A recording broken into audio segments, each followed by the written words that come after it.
12월 19일 새벽 예배 오신 여러분들을 환영하고 축복합니다. 온라인 예배이지만 그 자리에서 하나님께서 은혜 내려주시고 성령의 충만함을 경험할 수 있는 이 새벽이 될 수 있기를 축복합니다. 오늘 하나님께서 우리에게 주시는 말씀은 역대하 35장 20절에서 27절까지의 말씀입니다. 역대하 35장 20절에서 27절까지의 말씀을 드라마 바이블로 함께 읽도록 하겠습니다. 이 모든 일 후 곧 요시야가 성전을 정돈하기를 마친 후에 애굽 왕 느고가 유브라데 강가에 갈그미스를 치러 올라왔으므로 요시야가 나가서 방비하였더니 느고가 요시야에게 사신을 보내어 이르되, 유다 왕이여, 내가 그대와 무슨 관계가 있느냐? 내가 오늘 그대를 치려는 것이 아니요 나와 더불어 싸우는 족속을 치려는 것이라. 하나님이 나에게 명령하사 속히 하라 하셨은즉 하나님이 나와 함께 계시니 그대는 하나님을 거스르지 말라. 그대를 멸하실까 하노라. 요시야가 몸을 돌이켜 떠나기를 싫어하고 오히려 변장하고 그와 싸우고자 하여 하나님의 입에서 나온 느고의 말을 듣지 아니하고 무기또 골짜기에 이르러 싸울 때 활 쏘는 자가 요시야 왕을 쏜지라. 왕이 그의 신하들에게 이르되, 내가 중상을 입었으니 나를 도와 나가게 하라. 그 부하들이 그를 병거에서 내리게 하고 그의 버금 병거에 태워 예루살렘에 이른 후에 그가 죽으니 그의 조상들의 묘실에 장사되니라. 온 유다와 예루살렘 사람들이 요시야를 슬퍼하고 예레미야는 그를 위하여 애가를 지었으며 모든 노래하는 남자들과 여자들은 요시야를 슬피 노래하니 이스라엘의 규례가 되어 오늘까지 이르렀으며 그 가사는 애가 중에 기록되었더라. 요시야의 남은 사적과 여호와의 율법에 기록된 대로 행한 모든 선한 일과 그의 처음부터 끝까지의 행적은 이스라엘과 유다 열왕기에 기록되니라. 우리가 운동 경기를 하다 보면 시작부터 경기 마지막까지 1등으로 달리다가 잠시 방심한 틈에 넘어지거나 또한 2위로 밀려나는 경우들을 우리는 볼 수 있습니다. 이런 일은 우리의 신앙생활에서도 자주 일어납니다. 하나님만 바라보고 하나님만 의지하며 달려가다가 잠시 한눈을 팝니다. 그래서 넘어지거나 신앙의 슬럼프를 우리는 종종 겪게 되죠. 그러나 우리는 바울처럼 달려갈 길을 다 마치고 하나님 앞에 설 때까지 우리는 한 걸음 한 걸음 주님과 함께 걸어가야 하는 것입니다. 오늘 본문에서도 우리는 요시야를 통하여서 이 한 번의 실수가 얼마나 엄청난 결과를 가져오는지, 또 하나님은 어떻게 섭리하신지를 말씀을 통하여서 알 수 있습니다. 요시야가 유월절을 지킨 후 13년이 지나 BC 609년이 되었습니다. 바벨론은 원래 아수르의 지배 아래에 있었는데 BC 627년 아슈르 바니팔 왕이 죽은 후 아수르가 점점 쇠퇴하자 바벨론은 반기를 들었습니다. BC 609년 결국 유브라데 강 어귀의 갈그미스에서 아수르와 바벨론이 전쟁을 벌이게 됩니다. 이때 애굽 왕 느고가 아수르를 돕기 위하여서 갈그미스로 올라오게 됩니다. 그 도중에 유다가 있었던 것이죠. 그래서 요시야 왕이 애굽 군대가 올라오지 못하도록 유다에 속한 해안도로의 요충지였던 무기또에서 막아서게 됩니다. 그러자 애굽 왕 느고가 사신을 보내서 이렇게 말을 합니다. 오늘 21절 말씀입니다. 느고가 요시야에게 사신을 보내어 이르되, 유다 왕이여, 내가 그대와 무슨 관계가 있느냐? 내가 오늘 그대를 치려는 것이 아니요 나와 더불어 싸우는 족속을 치려는 것이라. 하나님이 나에게 명령하사 속히 하라 하셨은즉 하나님이 나와 함께 계시니 그대는 하나님을 거스르지 말라. 그대를 멸하실까 하노라 하나. 두 가지를 말하고 있습니다. 내가 올라온 것은 너를 치려고 온 것이 아니다. 그리고 우리의 적과 싸우려고 온 것이다. 그리고 이것은 하나님이 나에게 명령하신 것이다. 그러니까 하나님의 뜻을 거스르지 말라는 것입니다. 그러나 요시야 왕은 어떻게 합니까? 애굽 왕 느고의 말을 안 듣습니다. 22절 말씀입니다.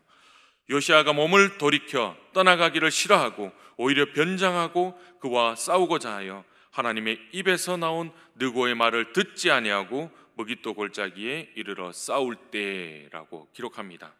이건 하나님의 명령이다, 하나님이 나에게 명령하신 일이라서 하고 있는 것이다 하는데도 요시야 왕은 물러서지 않고 오히려 변장하고 머깃도 골짜기에서 싸웁니다. 그러다가 어떻게 됩니까? 결국 활에 맞아 전사하게 되죠. 여러분, 요시야 왕이 전사하게 된 이유가 무엇입니까? 하나님이 나에게 명령하신 일이다라고 말하는 애굽 왕의 말을 듣지 않고 믿지 않은 건 우리는 충분히 이해할 수 있습니다. 왜냐하면 하나님을 믿지 않는 사람이기 때문이죠. 하나님의 뜻이다라고 하는 말에 믿는 것이 오히려 우리에게는 더 어려운 것입니다. 그러나 하나님은 세상 사람들을 통해서 하나님의 뜻을 말씀해 주신다는 것을 우리는 분명히 기억해야 합니다. 우리는 모든 곳에서 영적인 귀를 기울여야 한다는 것이죠. 요시야 왕은 애굽 왕 느고가 그렇게 말했을 때 하나님의 음성일까? 이렇게 생각해 보지 않았습니다. 무조건 아니라고 이야기하고 싸웠던 것이죠. 왜죠? 하나님을 믿지 않는 애굽 왕 느고이었기 때문입니다. 또 여기서 아쉬운 게 무엇이냐 하면 오늘 본문에서 요시야 왕이 하나님의 뜻을 묻기 위해서 선지자들을 불러서 물어봤다든지 아니면 하나님 앞에 무릎 꿇고 기도했다라든지 그런 말씀이 오늘 전혀 기록되어 있지 않다라는 것입니다. 애굽 왕 느고의 말이 사실이든 사실이 아니든 하나님의 뜻이다라는 이 말을 들었다면 그게 진짜 하나님의 뜻인지 겸손하게 하나님 앞에 물어봐야 하지 않았겠습니까? 그런데 그게 전혀 없었다라는 것입니다. 또한 전쟁에 출전하려면 애굽 왕 느고가 뭐라고 하는 것을 떠나서 하나님, 이번 전쟁에 나가야 할까요? 나가지 말아야 할까요? 그리고 하나님은 어떻게 하기를 원하십니까? 하나님께 기도하고 하나님의 뜻을 물으며 전쟁에 나갔어야 했던 것이지요. 전쟁은 하나님께 속한 것이기 때문에 하나님께 그 뜻을 물어야 했습니다. 그러나 요시야 왕은 묻지 않고 전쟁에 나갔다라는 것이죠. 그런데 오늘 요시야 왕은 하나님 앞에 기도했다는 내용이 없습니다.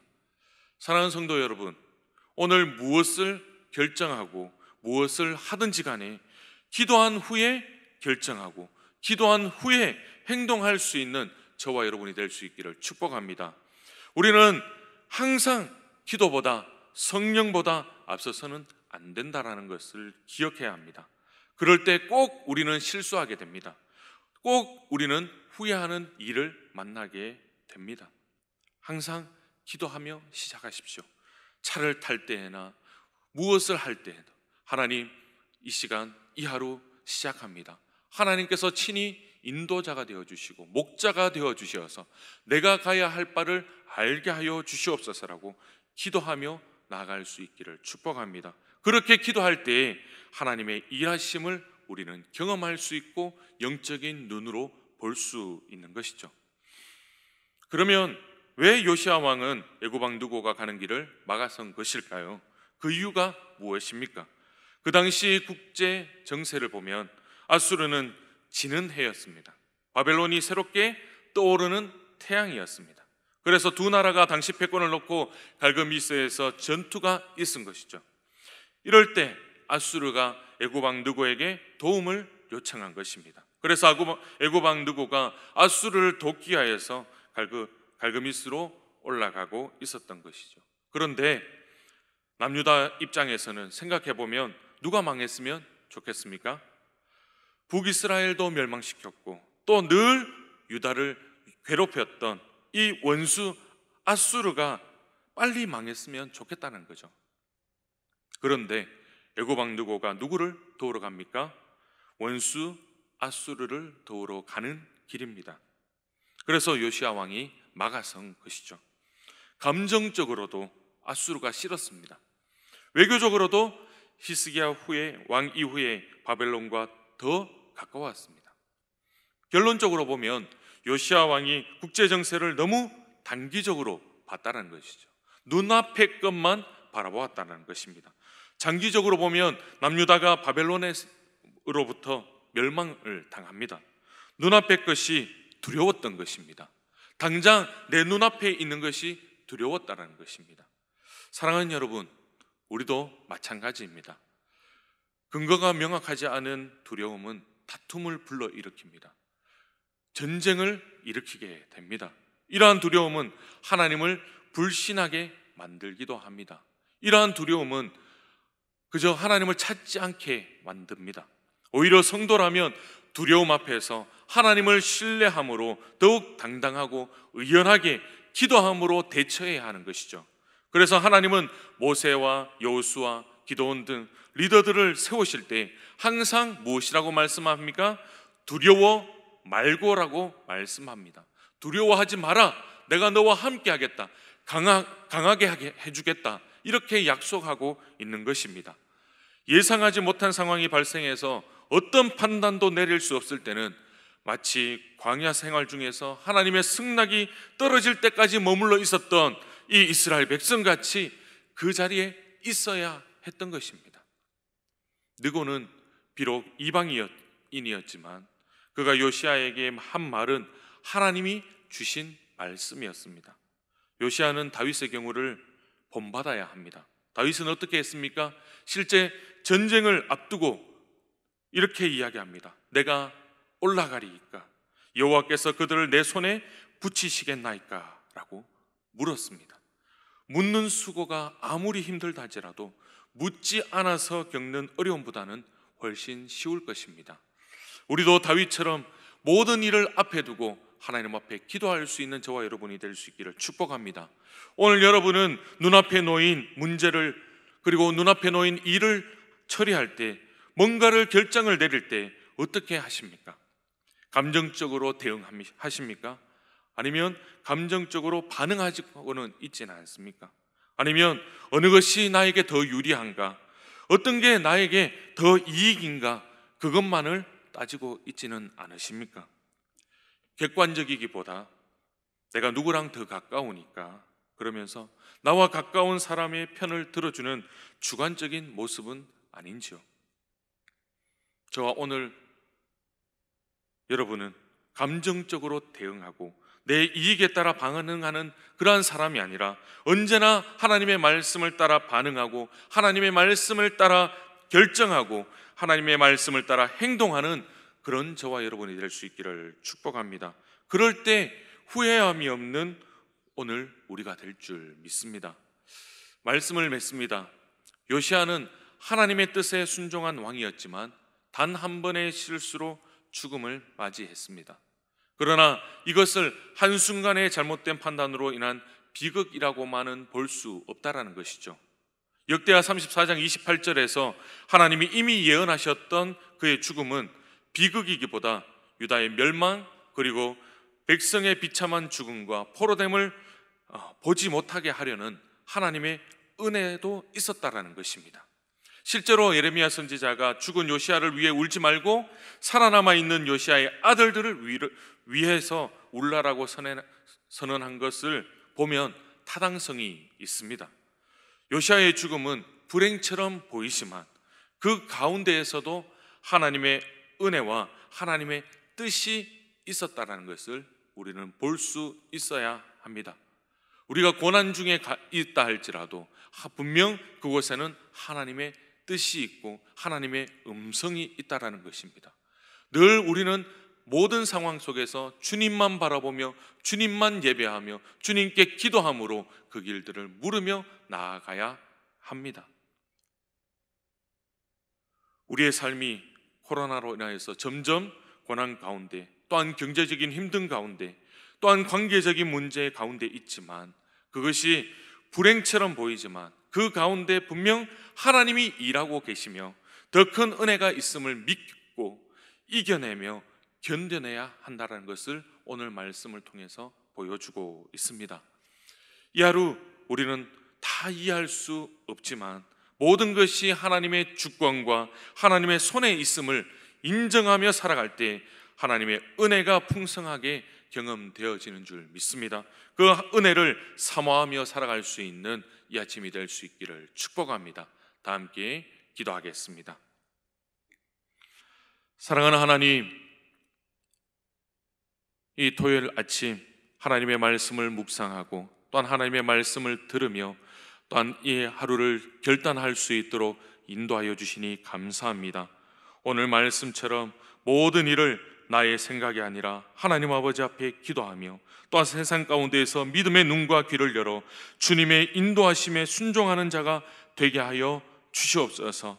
눈앞에 놓인 문제 앞에서 두려워하기보다 앞서 일하시는 하나님을 의지하는 우리 모든 성도님들 되게 하여 주셔서 내 눈앞에 있는 그 어려움을 극복하며 인내하며 하나님 승리할 수 있는 우리 모두가 될 수 있도록 축복하여 주시옵소서.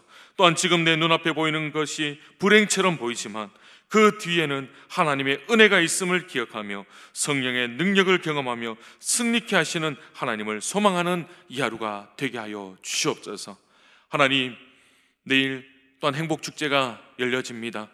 비대면으로 예배를 드리고 행복축제를 진행하지만 하나님, 우리가 작정했던 VIP들이 하나님의 음성을 듣게 하여 주시고 또한 하나님 온라인 예배를 통하여서 하나님을 경험하며 돌아오는 역사가 일어나게 하여 주시옵소서. 그래서 하나님 아버지, 우리만의 축제가 아니라 천국의 잔치가 경험되어지는 귀한 행복축제가 될 수 있도록 은혜 내려주시고 내일 드려지는 모든 주일 예배가 하나님 아버지 앞에 올려지는 참된 예배가 되어줄 수 있도록 은혜 내려주시옵소서. 모든 것 주님 앞에 맡겨드리며 살아계신 예수님의 이름으로 간절히 기도드립니다. 아멘. 계속해서 기도하시기를 원하시는 분은 영상 하단에 기도 음악 영상을 클릭하여 주시기 바랍니다. 다 함께 기도하겠습니다.